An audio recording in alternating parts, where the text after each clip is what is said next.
At sunrise, the Colosseum was already awake. Its massive arches caught the first pale rays of light, while yesterday's blood still clung to the stone like a shadow. Beneath the stands, vendors shouted for attention. Baskets full of olives, watered wine, all prepared for a crowd that had not yet taken their seats. Beyond the iron gates, handlers shoved starving beasts into place, lions with ribs jutting through their fur, elephants stamping in rage, panthers raking their claws against the bars. From the tunnels came the sharp clang of swords, not practice swings, but tests of steel for a day of killing. And over it all, a low rumble grew into a roar. Tens of thousands of Romans poured in, hungry for the thing their empire had perfected better than anyone else: death. But dressed up as entertainment, the arena was not mere sport. It was a laboratory of cruelty. Emperors flooded the sand to stage naval battles, starved wild beasts to heighten suspense, and forced prisoners to reenact myths whose endings always meant real corpses. None of it was accidental. It was policy, woven tightly into Rome's machinery of rule. Cheering from the stands was not harmless. It was loyalty, shouted loud enough to echo through history. And today, we step into that shadow.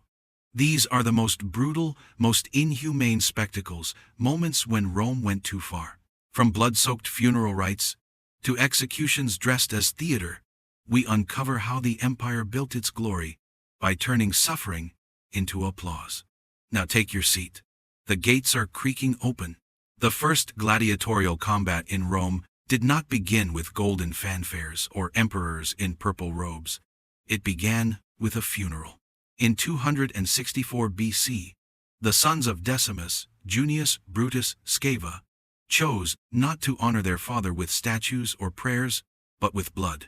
They armed 3 pairs of slaves and forced them to fight to the death in the Forum Boarium, a cattle market reeking of dung and smoke.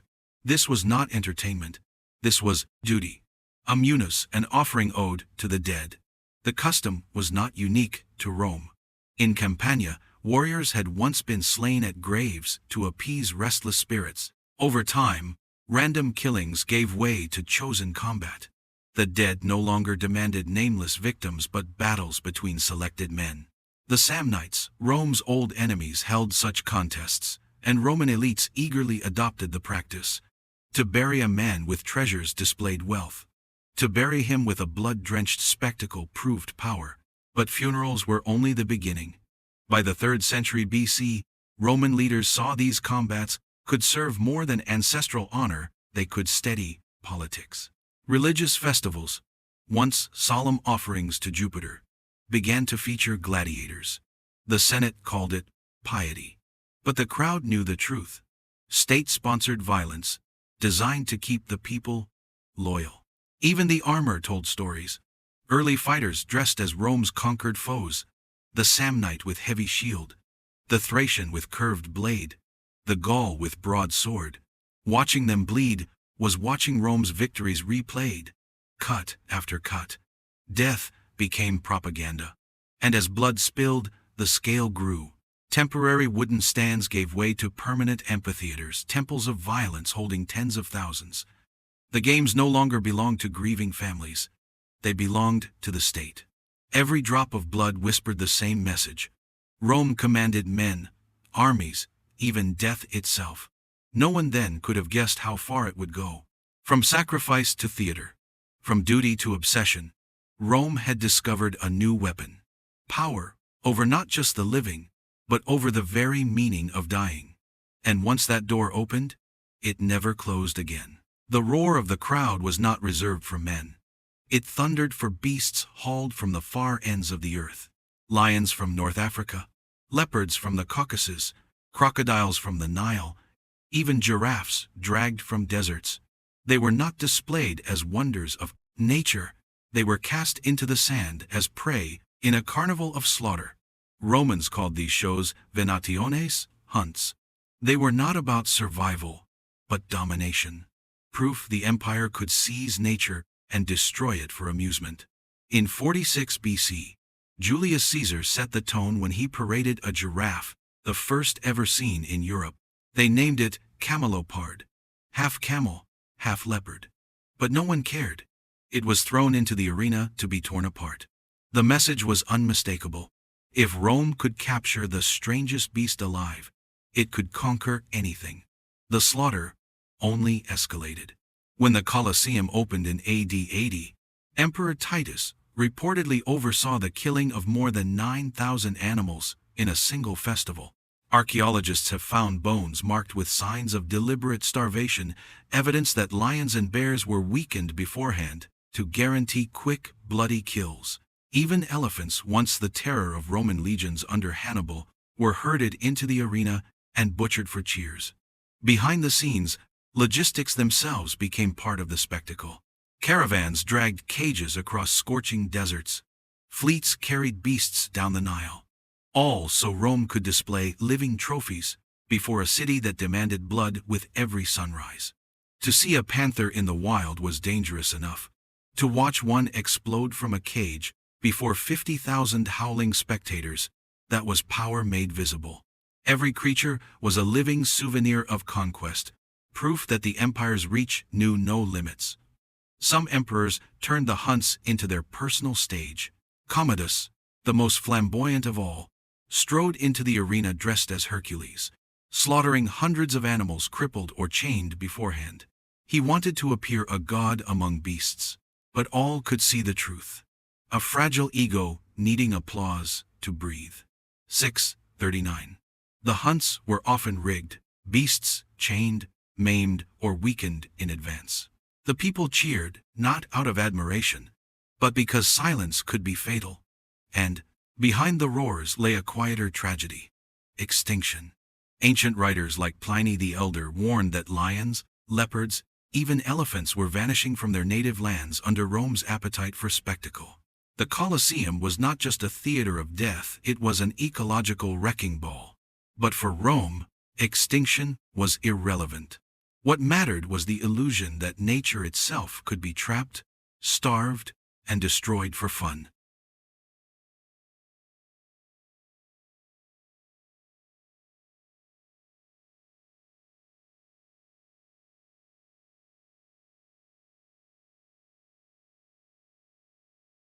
But behind the cheers, a quiet tragedy spread.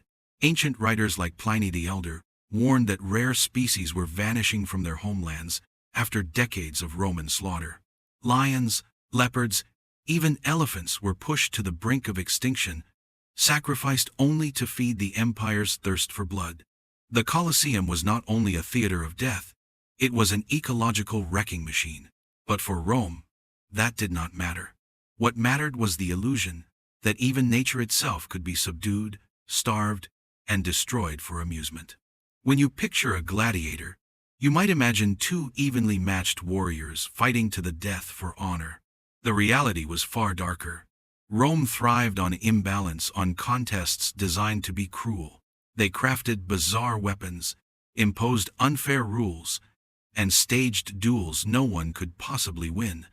Many victims weren't gladiators at all. They were prisoners, criminals condemned to die, thrown into the arena in comical costumes, handed wooden swords, and sent against professional killers.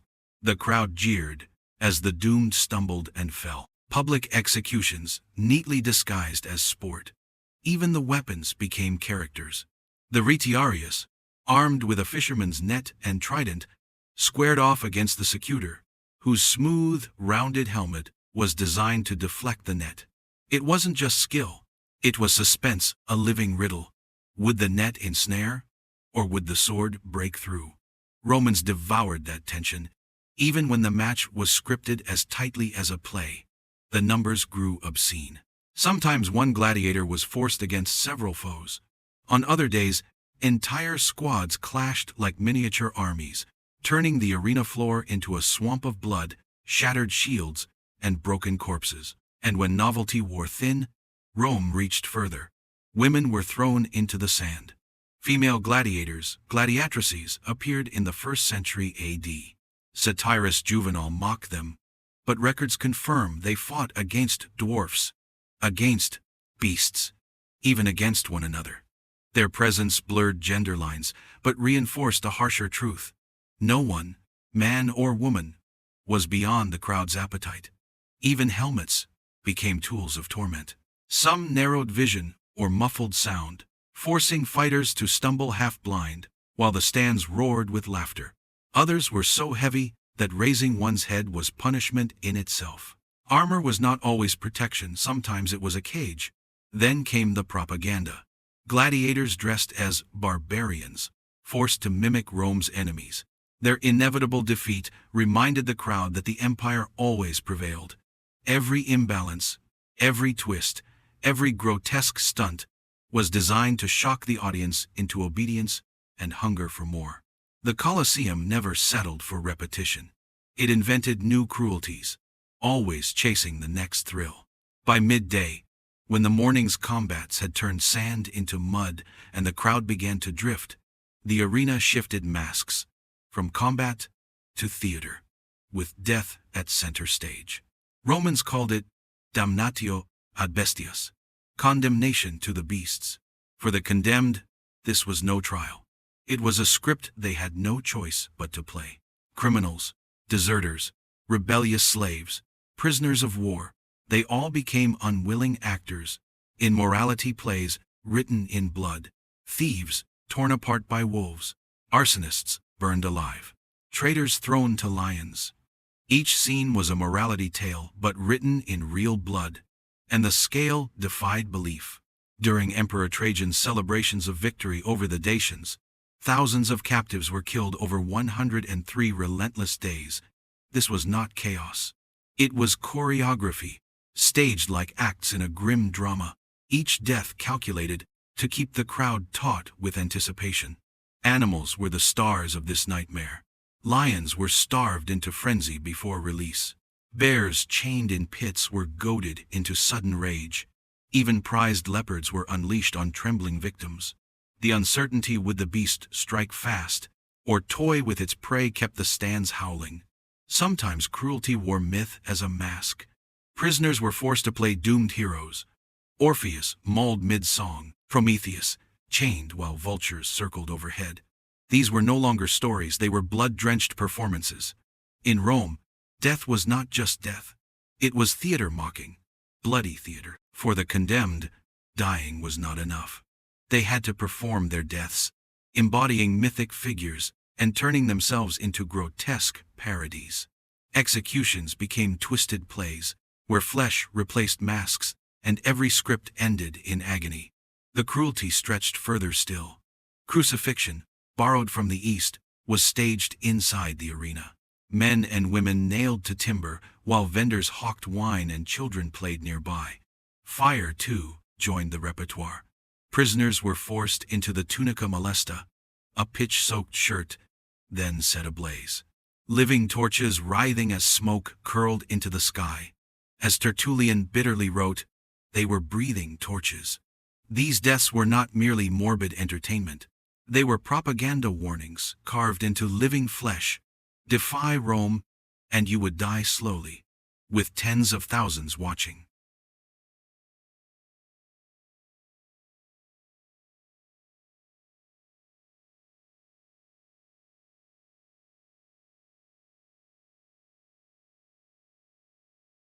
But Rome's imagination did not end with sand and swords. Sometimes the emperors demanded an ocean inside the city itself. The mock naval battles naumachii were spectacles of madness, where even water was turned into a weapon. Julius Caesar staged the first in 46 BC, digging a vast basin near the Tiber, flooding it and filling it with real ships. Thousands of prisoners were forced aboard, compelled to fight as rival fleets. They were not actors. They were the condemned dying for applause. Arrows, stones, spears, and blades turned the lake into a floating slaughterhouse. Augustus expanded the frenzy. In 2 BC, he built an artificial lake nearly 2,000 by 1,200 Roman feet, fed by its own aqueduct, to keep the waters full. 30 warships clashed, packed with prisoners, and no one left alive. The message was unmistakable. Rome could command the sea, even in a place with no sea. By 52 AD, Emperor Claudius went further, draining Lake Fucine to stage yet another aquatic massacre, when the doomed greeted him with the chilling words, Ave, morituri te salutant. Hail, those who are about to die, salute you. History recorded one of its most haunting lines. Whether it was ritual or despair, the phrase captured the fate of men reduced to props. Fire, too, became a bloody myth. Victims, clad in pitch-soaked tunics, were forced into the roles of tragic heroes. Hercules, consumed by poison and flame. Mucius Scaevola, proving loyalty by holding his hand in fire. But in the arena, it was not bravery. It was real men and women shrieking as their flesh burned. The crowd laughed, turning legend to ashes, turning heroism into cruel parody. Even the architecture of the Colosseum served cruelty. Under Titus and Domitian, engineers built channels beneath the arena floor, so the sand could be flooded for naval battles and then drained for duels the next day. Brutality became engineering. Water, fire, flesh, everything reduced to props on the stage of Roman power. To drown prisoners, to turn bodies into living torches, to twist myth into blood and shame, this was power. The emperors did not only want to rule men, they wanted to pose as masters of nature itself. By the end of the 1st century, executions were no longer mere punishments. They had become grotesque dramas, twisting culture and myth into tools of humiliation. Look at the Colosseum's inauguration in 80 AD. The poet Martial describes a scene. A prisoner cast as Orpheus, the musician who charmed beasts with his lyre. In myth, animals sat wrapped to his music. In the arena, a bear was released mid-performance and tore Orpheus apart before thousands. Art was mocked. Beauty was drowned in blood. Another victim played Daedalus, the inventor who escaped with wings of wax. In Rome's stage version, he was strapped to a crude flying machine, dangled above the arena, and dropped into a pit of beasts. Martial sneered. Perhaps he wished for real feathers. But perhaps the most grotesque was the reenactment of Pasiphae, the queen cursed to lust after a bull. On Rome's stage, a wooden contraption was built, the victim forced into the degrading act, and then executed. A myth of pride transformed into a public humiliation. The message was unmistakable. Rome owned myth as well as men. Heroes, traitors, kings, commoners, none escaped being turned into props in a blood-soaked play. To the audience, these were sideshows between the main combats. To the prisoners, they were orchestrated deaths. To Rome, they were propaganda written in blood proof that the state could rewrite even its own legends. In the Colosseum, stories were not told in ink or marble. They were carved in flesh, burned in fire, and cheered until silence fell over the sand.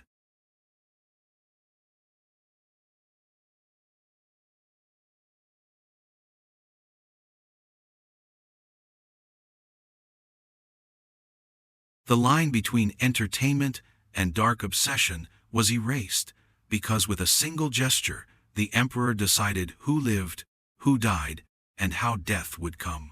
Caligula, infamous for his cruelty, once ran out of animals mid-spectacle, and ordered spectators dragged straight from the stands, thrown into the arena as fodder. Those who came to watch bloodshed became part of it. Nero, addicted to his own image, turned the arena into his private stage. He dressed prisoners in the costumes of tragic characters, then killed them according to their scripted fates. Nero called it art. Rome whispered, madness. And then there was Commodus, the emperor-actor consumed by delusion. Cloaked in lion skin, armed with club and bow, he stormed into the arena proclaiming himself Hercules reborn. Hundreds of animals were slain, but all had been crippled or starved beforehand to guarantee his victory. He even withdrew money from the state treasury to pay himself for his own performance, draining the empire's coffers while the crowd was forced to cheer. Not satisfied, Commodus challenged gladiators, but only in fights rigged so he could never lose. Defeat was impossible. Applause was mandatory. Under Domitian, The arena became an instrument of terror. Night hunts under torchlight unsettled the populace. No one knew when spectacle might turn into horror. Even emperors remembered as just rulers were not spared from the bloodlust. Trajan, celebrated for fairness, marked his victory with 103 consecutive days of games, during which thousands of lives were poured onto the sand. These spectacles magnified imperial power but exacted a cost. Caligula and Commodus both died violently, not from political failure, but from the theatrical madness they themselves had cultivated. The arena exalted them, but also exposed their decay. Not everyone cheered. Amid the roar of the crowd, quiet voices opposed. Philosophers, poets, and early Christians left writings that revealed the rot beneath the marble. Seneca confessed that the midday executions had deadened his soul, killing compassion instead of cleansing it. He warned, the violence of the arena would seep into everyday life. Cicero, decades earlier, praised courage, but condemned pointless cruelty.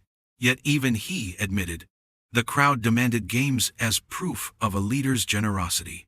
To rule, one had to feed the beast.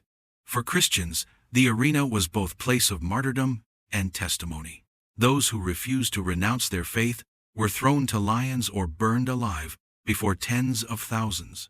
Tertullian called it the seeds of cruelty, an indictment of an empire that celebrated injustice as entertainment. Economically, the games devoured wealth. By the later empire, emperors bankrupted themselves in a desperate race to outshine predecessors with ever grander spectacles. What had once symbolized strength became an act of futility. Culturally, the appetite for pleasure corroded discipline. Citizens who once prized resilience came to demand only cheap bread and blood circuses. The poet Juvenal mocked them with the enduring phrase, panem et circenses, bread and circuses. For him, the hunger for entertainment betrayed the republic's core values. As borders crumbled and treasuries emptied, the arenas too began to fall silent. By the 5th century, the Colosseum, still monumental, was reduced to a hushed ruin. The sand lay quiet. The roaring vanished. Yet the moral question never disappeared. Can a society that trains its people to revel in suffering endure? History seems to have answered, no. Today, the Colosseum still stands, scarred yet proud. Walk through its tunnels, and you may still sense the echoes, the clash of steel, the roar of beasts, the surge of 50,000 voices. Stone is easy to admire. Harder and truer is to remember its original purpose. Cruelty rehearsed until it became ordinary. The Roman arena was not only about blood, it was a tool of control. Every hunt, every execution, every twisted myth screamed the same message: power made eternal. And that is the warning etched into the ruins. A civilization that glorifies violence will collapse beneath the sound of its own applause. So what do you think best reveals the darkest heart of Rome? The hunts, the living torches, or the emperors lost in their delusions? Share your thoughts below. And if this journey through Rome's cruel entertainments chilled you, don't forget to subscribe to the channel so you won't miss the next descent into the shadows of history. Until next time, remember, the Colosseum may be silent, but the echo of its cruelty still breathes through every stone.